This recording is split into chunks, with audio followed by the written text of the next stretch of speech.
안녕하세요 여러분, 썸머입니다. 정말 모든 미국인들을 충격에 빠뜨렸던 아이다호 살인사건, 바로 며칠 전에 드디어 최종 판결이 있었는데요. 이 사건 초반부터 여러분들에게 전달해드리고 개인적으로도 굉장히 관심있게 지켜봤던 사건이라서 최종 재판을 모두 다 처음부터 끝까지 다 봤어요.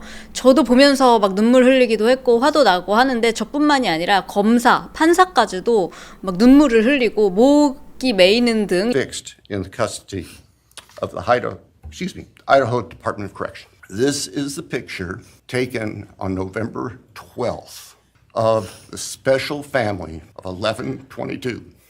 자, 이 판결일에는 그동안 생존했던 그 미스테리에 쌓여 있었던 그 생존 룸메이트도 나와서 이제 성명문을 발표를 했고요. 가족들도 그 피해자들이 얼마나 멋진 사람이었는지 추억을 공유하기도 하고, 또 피해자 중 한 명의 가족들은 나와서 브라이언 눈을 똑바로 쳐다보면서 야, 이런 루저 새끼야. You're a delusional, pathetic loser. 감옥에서 강간이나 당해라. 막 이런 맹비난을 바로 앞에서 하는 모습도 보이기도 했어요. 자, 이 사건은 2022년 11월 13일에 발생을 했고요. 바로 다음 달인 2022년 12월 30일 이 현장에서 떨어져 있었던 칼집, 군용 살상용 칼, 이 칼의 칼집이 3층 메디와 케일리 시신 쪽에서 발견이 됐어요. 그걸 놓고 간 거예요.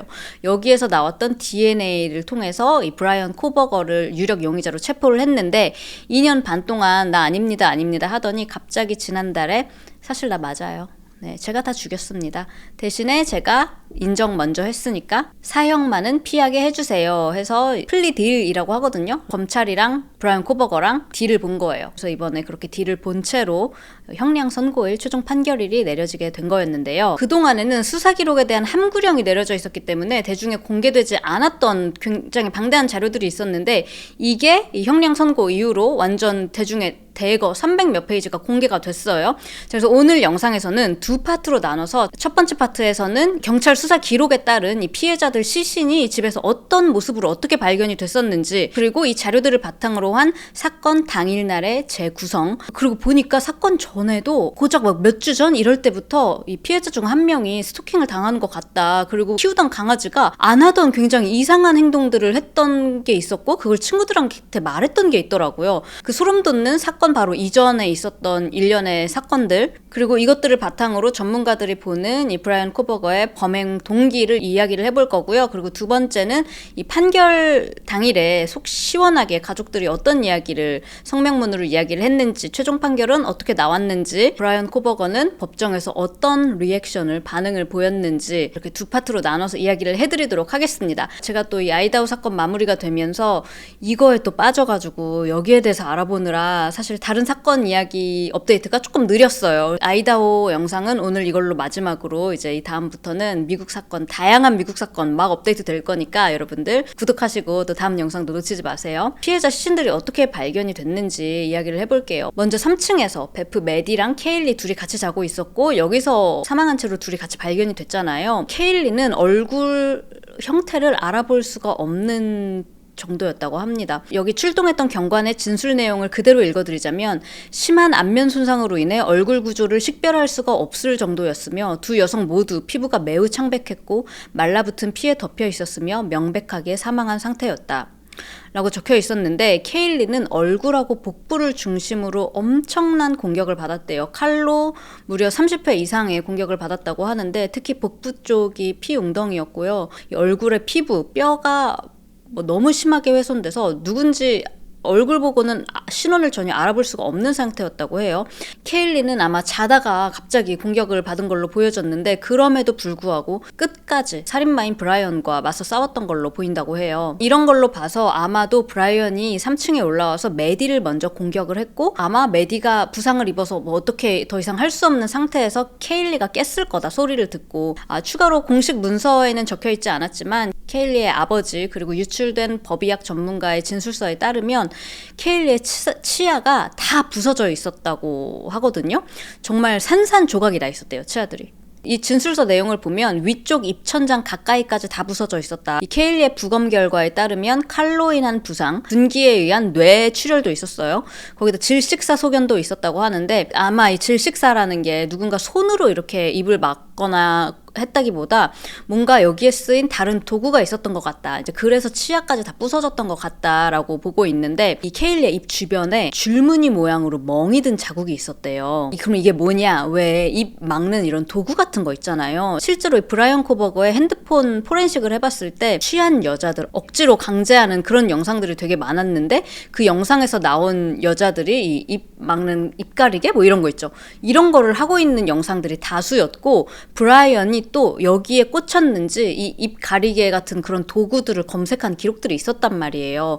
그래서 이 집에 칼만 들고 온 게 아니라 어떻게 이런 거를 케일리 입에다가 뭐 씌웠던 게 아닐까라고 이제 추측을 하고 있습니다. 그리고 또 이번에 알려진 정보 중에 또 더 안타까움을 자아냈던 건 뭐냐면요.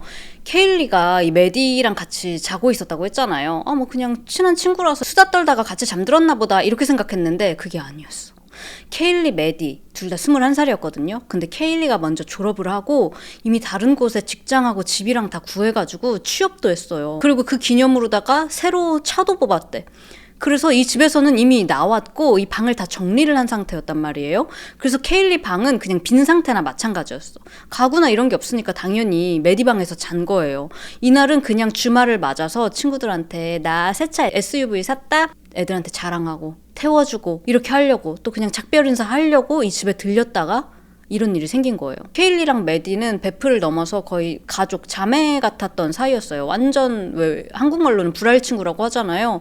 어릴 때부터 절친이었던 사이였단 말이에요. 자, 이 자매 같았던 친구 메디에게서도 여러 군데서 자상이 발견됐는데요. 팔, 손, 그리고 오른쪽 눈 아래부터 코까지 연결되는 이 부분이 굉장히 깊게 칼로 베어져 있었다고 합니다. 또 케일리 쪽으로 이렇게 몸을 기댄 채로 누워서 발견이 됐다고 해요. 이 집이 3층 집인데 곧바로 3층에 올라와서 이 둘을 공격한 걸 보면 아마 이 둘이 타겟이었거나 아니면 둘 중에 하나가 타겟이었을 거라고 예상을 하고 있는데요. 아니 왜 재판 끝났는데 왜 몰라요? 라고 하실 수 있는데 놀랍게도 검찰 측이 브라이언 코버거와 이 피해자들 사이에서 어떤 연결고리도 찾지를 못했어요. 디지털 증거라고 하죠. 뭐 소셜미디어로 걔네를 봤는지 메시지를 보냈었는지 이런 증거가 알고 보니까 없더라고요. 못 찾았어요. 그리고 아까도 말했지만 이 브라이언 코버거가 형량 거래를 했기 때문에 정식 재판이 아니라 정말 형량만 선고하는 거예요. 정식 재판이 열리지 않았으니까 뭐 가타부타 내가 이래서 이랬다 저래서 저랬다 이런 게 없었기 때문에 우리가 몰라. 지금까지 공개된 자료를 통해서 우리가 추측만 할 뿐이에요. 자, 이제 다음으로는 2층에서 발견된 사나와 이든 둘 다 20살이었고 커플이었습니다. 사나는요 자기 방 중앙 바닥에 이렇게 등을 대고 누운 채로 다리는 방문 쪽을 향해서 그리고 이 머리는 방 서쪽을 두고 누워 있었다고 하는데 서쪽이면 방문 반대편 그러니까 건물 외벽 쪽을 보고 누워 있었던 거예요. 예전에 나왔던 자료에서는 머리가 뭐 문 쪽으로 이렇게 나와 있었다라고 했는데 그 카더라랑은 반대였어요. 자, 이 방 안에서는 정말 치열한 몸싸움이 있었는지 바닥 전체뿐만이 아니라 방 안 곳곳에 피가 번지고 막 튀고 난리가 아니었대요. 뉴스에서 나왔던 사진 중에 이 방 쪽에서 건물 외벽 밖으로 피가 새서 흘러서 나오는 이 모습이 찍힌 게 있었는데 여기가 이제 사나랑 이단이 있었던 방이거든요. 그러니까 얼마나 많은 피가 이 방 안에서 발견됐는지는 그 사진만 봐도 이제 알 수가 있겠죠. 근데 이 방에서 이 피해자 몸이나 이 온 방에 튀겨져 있었던 이 피들이 이미 다 말라가지고 거의 뭐 검정색으로 보였다고 합니다. 사나는 당시에 아래는 속옷을 입고 위에는 긴팔 회색 상의, 그러니까 잠옷을 입고 있었는데 이 옷, 얼굴, 몸 모두 그냥 말라붙은 피로 엄청 가득했다고 해요. 이 사건이 새벽 4시경에 있었잖아요. 근데 경찰이 출동을 한 거는 거의 뭐 오후 1시쯤이니까 그러면 몇 시간이에요? 거의 8시간, 9시간이 지난 거잖아. 그러니까 당연히 피들이 말라 있었겠죠. 자, 사나 또한 숨지기 직전까지 어떻게든 막 살인마가 휘두르는 이 칼을 막아보고자 했는지 손등, 손바닥, 방어흔이라고 하죠. 여기저기 칼로 베인 상처로 가득했고요. 특히 이 검지랑 엄지 사이 이 부분에 엄청 깊게 베인 상처가 있었대요. 그러니까 아마 막 이렇게 맨손으로 칼을 잡아보려고도 했던 것 같아요. 사나는 무려 50회 이상 칼로 무자비하게 공격을 받았습니다. 또 소름 돋는 사실 중에 하나는 또 브라이언이 범죄학 박사과정을 밟고 있었던 학생이었잖아요. 이 사건 이후에 이 같은 학교 조교가 이런 증언을 했거든. 얘가 학교에 왔는데 손 마디며 얼굴 여기저기 긁힌 자국들이 있더라. 그래서 아니 도대체 무슨 일이 있었던 거냐 물어보니까 브라이언 코버거가 차 사고가 났었다 라고 했대요. 당연히 사고가 났었던 기록은 존재하지 않습니다. 그러니까 아마 케일리나 사나한테 공격을 막 받았던 것 같아요. 이단은 이 침대에서 자다가 공격을 받은 걸로 보이는데요. 부검 결과 쇄골화 정맥, 쇄골화 동맥, 그리고 경정맥이 절단돼서 이제 사망한 걸로 보인다고 합니다. 근데 이 목, 얼굴 이쪽에만 상처가 있었던 게 아니라 다리에도 아주 깊게 칼로 베인 이 자상이 2개가 있었어요. 도대체 왜 그랬을까? 어차피 죽은 이던한테 진짜 왜 그랬을까 브라이언이. 자, 전문가들은 아마도 이의 범행 동기는 열등감 그리고 잘못된 성욕 분출일 거다라고 보고 있는데요. 브라이언이 10대 때 이제 어릴 때 되게 살도 많이 쪘었고 특유의 그 크리피한 눈빛 있잖아요. 애들 막 이렇게 쳐다보고 뭐 이런 것들 때문에 전혀 여자들한테 인기가 없었대요. 이 동창들이 직접 말한 내용입니다. 그러다 보니까 뭐 커서도 여자들한테 어떻게 다가가는지 어떻게 얘기해야 되는지를 전혀 몰랐다고 합니다. 그런데 브라이언의 뭐 추금이라고 해야 되나 이상형은 항상 케일리, 메디 같이 이렇게 막 외향적이고 엄청 잘 나가는 인기 많은 이런 여자친구들이었다는 거예요. 디지털 포렌식 했을 때 이 인스타그램 이런 걸로 동네에 있는 대학교 치어리더들 비키니 입은 사진 뭐 이런 것들을 엄청나게 찾아봤다고 하죠. 그리고 주로 봤던 성인 영상들도 이런 여자들이 취해서 강제로 당하는 영상 이런 것들만 봤다고 했잖아요. 그래서 아마 뭐 이런 걸 하고 싶은데 실제로는 할 수가 없으니까 그리고 아마 여자들에게 계속 이제 리젝 당하고 하니까 이런 거에서 여자에 대한 분노 그리고 성적인 이런 거를 분출하고 싶은 이런 요소가 범행 동기가 됐을 것이다. 그런데 이 3명의 여자 피해자들에게 뭐 어떤 성적인 성폭행이나 이런 건 없었어요. 진짜 엄청 빠르게 4명 죽이고 그냥 이 집에서 나온 거야. 그럼 왜 남자인 이든은 그렇게 공격을 했냐? 이든은 심지어 그냥 자고 있었을 거라고 해요. 근데 왜 공격을 했냐고. 아마 열등감, 질투심 때문일 거다. 왜냐면 자기가 그렇게 놀고 싶은 이런 유형의 여자들이랑 놀러 다니는 것뿐만이 아니라 심지어 이 중에 한 명이랑 사귀고 있었잖아. 그래서 정말 열폭이라고 하죠.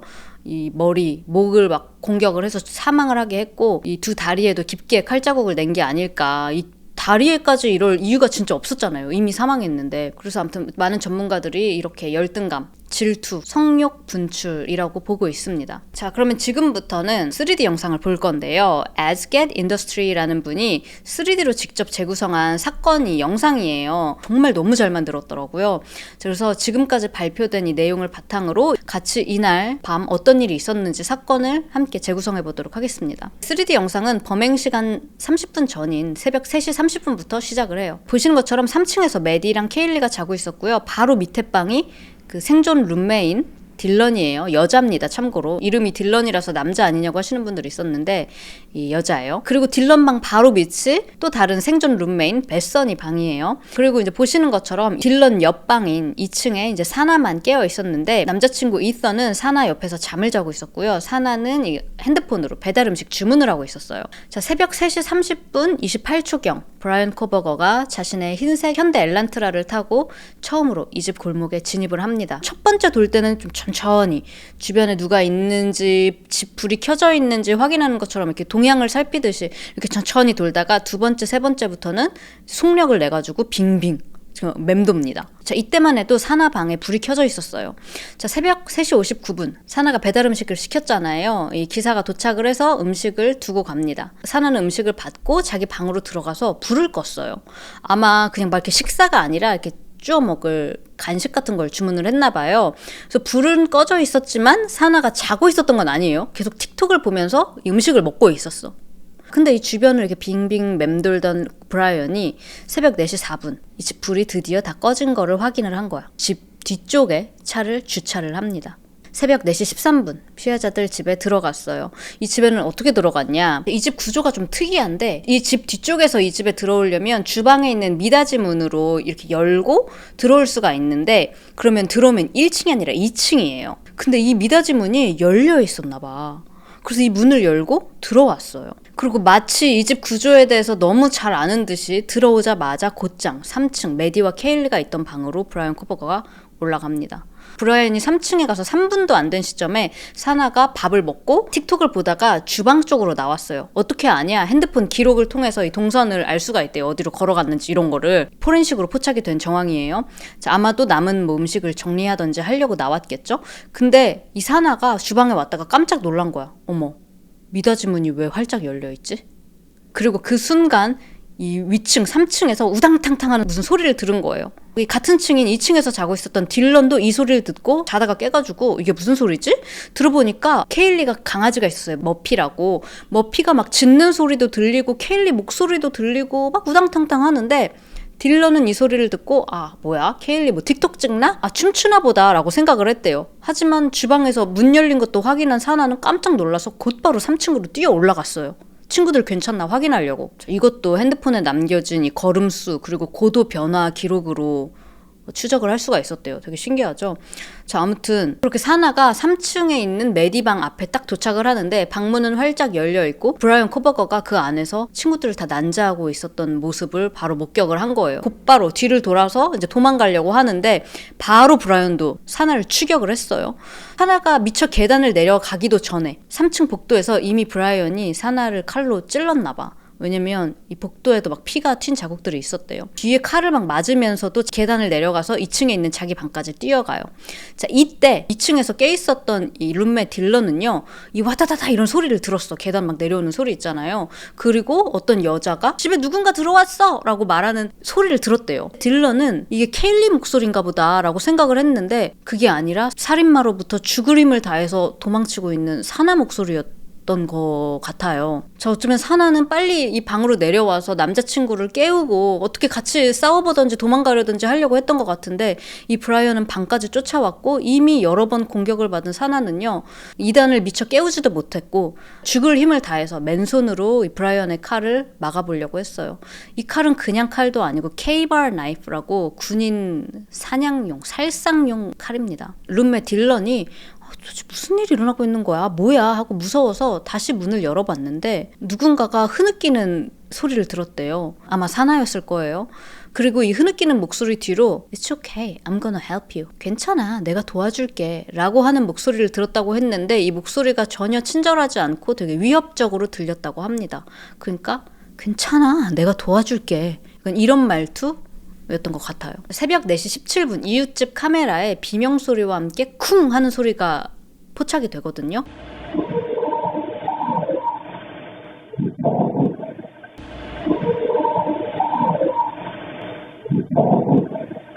아마도 사나가 공격을 받고 쓰러진 소리로 추정을 하고 있어요. 이 방 안에 있었던 의자에서 젖은 듯한 혈흔이 발견이 됐거든요.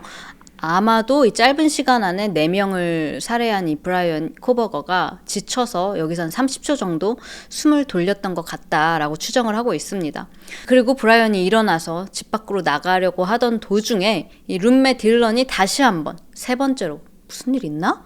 하고 방문을 열었고 바로 그때 지나가던 브라이언 코버거를 마주친 거예요. 178cm의 꽤 호리호리한 체격, 머리부터 발끝까지 검은색으로 입고 있었고 얼굴에는 이렇게 스키 마스크를 쓰고 있어서 정말 눈하고 코 일부만 보였다. 근데 아주 짙은 눈썹이 인상적이었다고 했어요. 자, 브라이언 코버거 얼굴 보세요. 짙은 눈썹이 인상적이죠? 더 인상적인 건 뭔지 아세요? 이때 이후로 이 짙은 눈썹 이 얘기 나온 이후로 재판에 나올 때마다 항상 눈썹을 몰라 지가 손으로 뽑았는지 뭐 어떻게 했는지 눈썹이 옛날보다 연해. 그럼 자기가 죽인 사람들이 자기가 죽인 게 아니게 되나? 여러분 기억나세요? 이 생존자 딜런 말고도 그 아래층에도 또 다른 룸메이트 베서니가 있었잖아요. 저희 베서니도 깨어있는 상태였어요.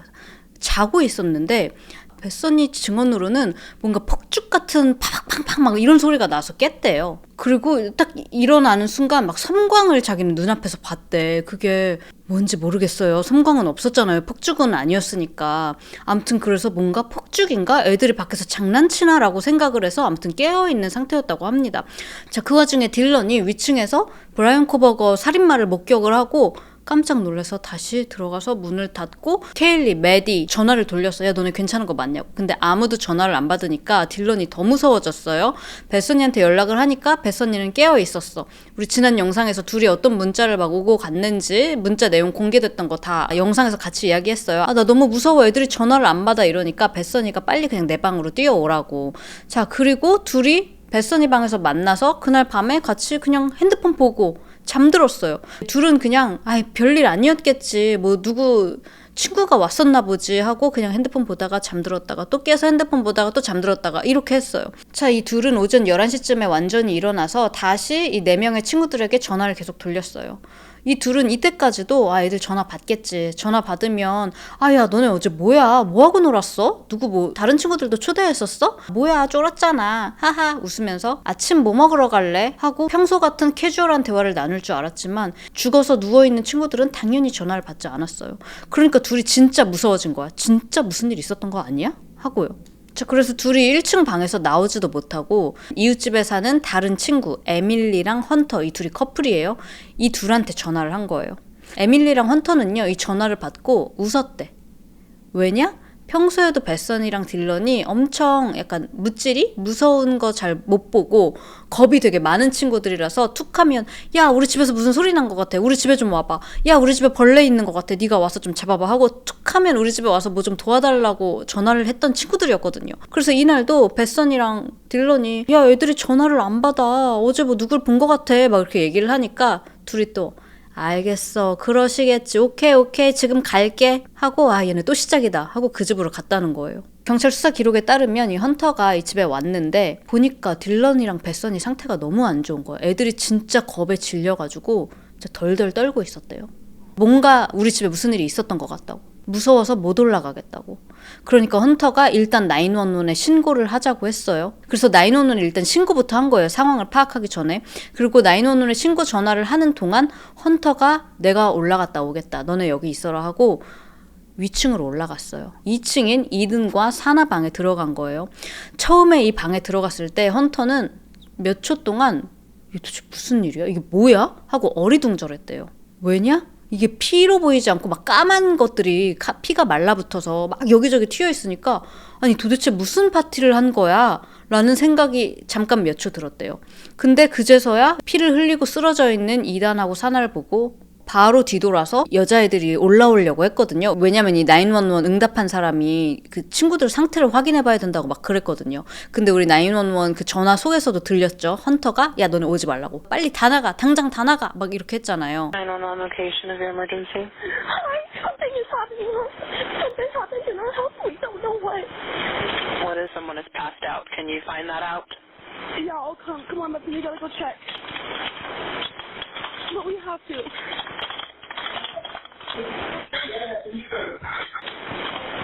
She's passed out. What's wrong? She's not waking up. Okay, thank you. What's wrong?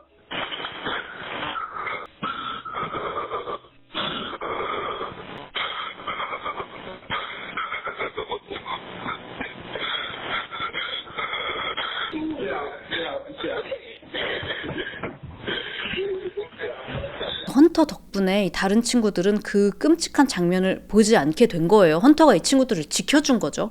그리고 헌터가 진짜 용기 있는 게 뭐냐면 이것도 이번에 알려졌는데 주방에 가서 주방 칼을 잡고 다시 이단과 사나방에 다시 들어갔어요. 그리고 그 방에 있었던 옷장 문을 열어봤대. 혹시 이 안에 그 살인마가 숨어있나 싶어서. 그래서 열고 이렇게 칼을 한 거예요.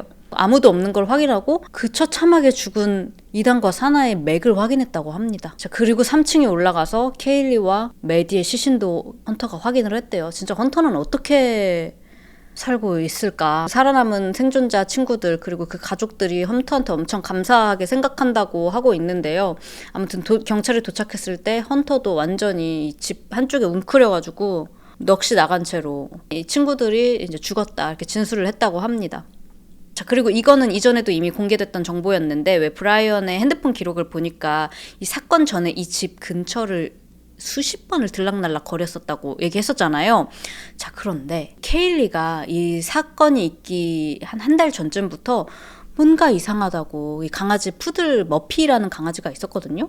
머피가 뭔가 이상하게 행동한다고 이야기를 하는 거예요. 친구들이 무슨 일인데? 그러니까 한 번은 자기가 외출을 했다가 집에 왔는데 집 문이 열려 있었다.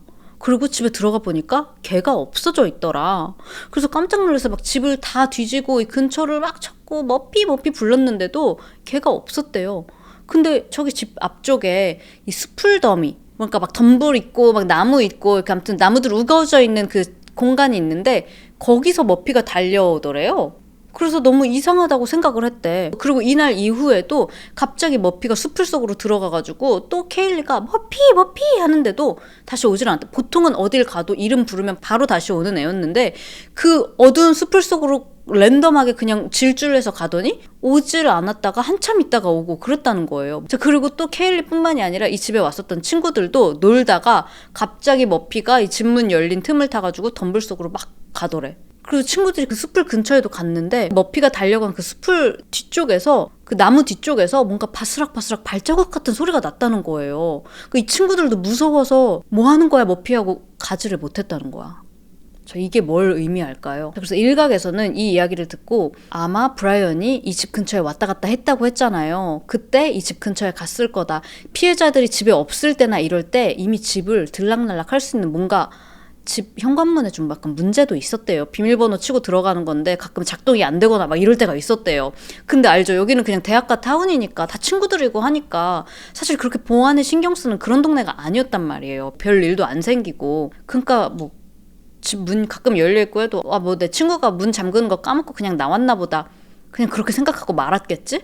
근데 그게 어쩌면 브라이언 코버거가 이 집에 들어갔다 나온 거라는 이야기일 수도 있는 거잖아요. 실제로 이 집 구조에 대해서 엄청나게 잘 알고 있었고, 그리고 이 집에 들어갔을 때 걔가 막 짖으면 안 되니까 어쩌면 이 집 근처에서 이 머피를 불러내가지고 이 숲을 뒤쪽에서 뭐 간식을 주고 쓰다듬는다든지 이렇게 해서 이 개랑 친해져 놨던 게 아닐까라고 추측을 하고 있습니다.